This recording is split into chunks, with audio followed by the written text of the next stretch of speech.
Chuck Schumer and Nancy Pelosi are demanding answers about possible obstruction of justice claims in the Mueller report after Attorney General William Barr said DOJ officials found insufficient evidence to pursue obstruction-related charges against President Trump and left the decision to the Attorney General. Joining me now is House Minority Leader Kevin McCarthy. As everybody gets back into town, I know that you all were on recess last week. What's the mood around there for Republicans? Well, the mood around here is actually a good day, not just for Republicans, but for America. That we could put this to rest, that this case is over, that now for the good of this country, we could move forward. We've got lots of work to do. We've got the USMCA, a trade agreement. Speaker Pelosi should put that on the floor. And we could actually move on from what has been, for the last 22 months, this cloud over this country. And it was all proven wrong. The Speaker has tried to tap the brakes on pushing forward for impeachment, though it's been difficult for her because other Democrats are pushing forward. They want hearings. They want a head on a stake, things like that. Do you think she will be able to hold back impeachment proceedings, even though there's all that pent-up demand? And if that does happen, is there any way that some of these bipartisan issues can get worked out, like an infrastructure bill or anything on trade, for example?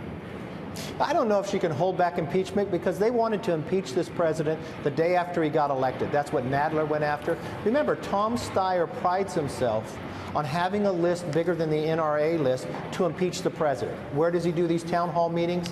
In Congressman Cummings' district, Nadler and others. They want to try to impeach this president, even though there's nothing to impeach him over. I believe they will lose at the ballot box if they try to do that. The Mueller report should put this all to rest. But what the Democrats are doing, they're wasting their majority. What have they done the entire time they've been in the majority? Nothing but try to move towards an impeachment, try to create something not true. Then you have a chairman of the Intel Committee. Yeah, but can I just stop you there? Because I want to play a soundbite from Kellyanne Conway. She's, of course, the president's senior advisor. She was talking about said House Intelligence Committee chairman. Listen to this. Then you have Adam Schiff. Talk about an oxymoron. This man heads the Intelligence Committee in the House. He said, quote, he believed that the scandal was of a size and a scope probably bigger than Watergate and that there's plenty of evidence of collusion. He ought to resign today. Okay, so obviously the White House feeling, obviously vindicated, but also really frustrated by the rhetoric that's been used while Mueller was working on his report, and now we have the results.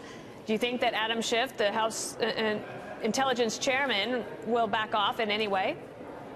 I don't know, because this is something that he always wanted to do, but Kellyanne is correct about this. Even before the Mueller report, remember what Adam Schiff said more than 2 years ago, that he had more than circumstantial evidence that the president had done something wrong. He owes an apology to the American public. And there is no place in Adam Schiff's world or in Congress that he should be chair of the Intel Committee. Adam Schiff always holds other members to a high standard. Remember, Adam Schiff was the one who fought so we could not know who paid for the dossier. Why did he fight so hard that we would not know that the Democrats paid for it? Also, he's the individual who met with Glenn Simpson. Remember, Fusion GPS? Yes. When they knew the Intel Committee was looking into Glenn Simpson based upon his own testimony, and he never brought forward that. There are so many questions about Adam Schiff. People have real doubt about him, but now there is no way that he could lead the Intel Committee, and he should step back. Are you calling on him to resign from the committee? I'm calling on him to leave the committee as chairman, because Adam Schiff left this standard to so many others in the process. He has so many questions. One, fighting whether who paid for the dossier. We had to go to court. Two, meeting with Glenn Simpson, never telling us that he did when the committee was looking at it. And three, saying 2 years ago that he had more than circumstantial proof and evidence of a problem going forward. And now Mueller report just came through and proved that he lied. He should apologize to the American public, and he should step back from being chair of the Intel Committee. All right. Thanks for coming on. House Minority Leader Kevin McCarthy. Welcome back to Washington.